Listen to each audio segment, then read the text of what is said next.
कहानी शुरू होती है एक गांव से जिसका नाम स्वर्णपुर था।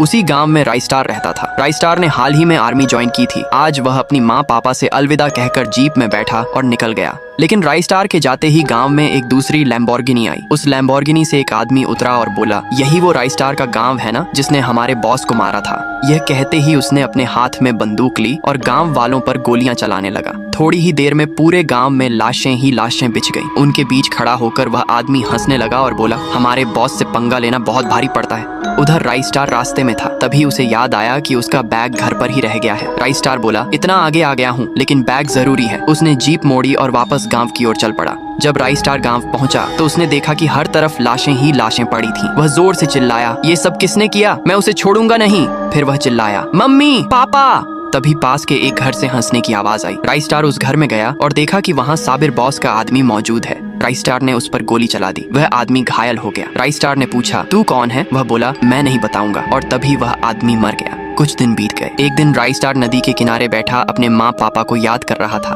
तभी एक जीप आई। उसमें से एक आदमी उतरा और राइस्टार के पास आकर बोला, राइस्टार, इसमें हमारी भी गलती है। साबिर बॉस की गैंग वापस आ गई है। अब तुम्हें उनसे बदला लेने के लिए तैयार होना होगा। राइस्टार बोला, ठीक है सर। वह आदमी चला गया। इसके बाद राइस्टार दिन रात अभ्यास करने लगा। एक दिन वही आदमी फिर आया और बोला, अब समय आ गया है उन्हें खत्म करने का। ये लो जीप और उन्हें बता दो कि तुम कौन हो। राइस्टार जीप में बैठा और निकल पड़ा। वह साबिर बॉस के इलाके में पहुंचा। उसने देखा कि साबिर बॉस की पूरी गैंग खड़ी है और उनके सामने खुद साबिर बॉस मौजूद हैं। राइस्टार ने सोचा, क्यों ना मैं इसकी गैंग में शामिल हो जाऊं। उसने अपना भेष बदला और साबिर बॉस के पास जाकर बोला, मालिक, मुझे काम चाहिए, मुझे बंदूक चलानी आती है। साबिर बॉस बोला, ठीक है, अंदर दो बूढ़े बैठे हैं, उनकी निगरानी करना, कहीं जाने न देना। राइस्टार बंदूक लेकर अंदर गया तो उसने देखा कि वहाँ उसके माँ पापा बंद थे। राइस्टार अपने असली रूप में आया और बोला, मम्मी पापा, मैं आपको बचाने आया हूँ। दिन बीतते गए और राइस्टार साबिर बॉस का सबसे खास आदमी बन गया। एक दिन राइस्टार भेष बदलकर अपने माँ पापा के पास गया और बोला, मम्मी पापा, आप यहाँ से चले जाओ, बाहर जीप खड़ी है, साबिर बॉस अभी यहाँ नहीं है।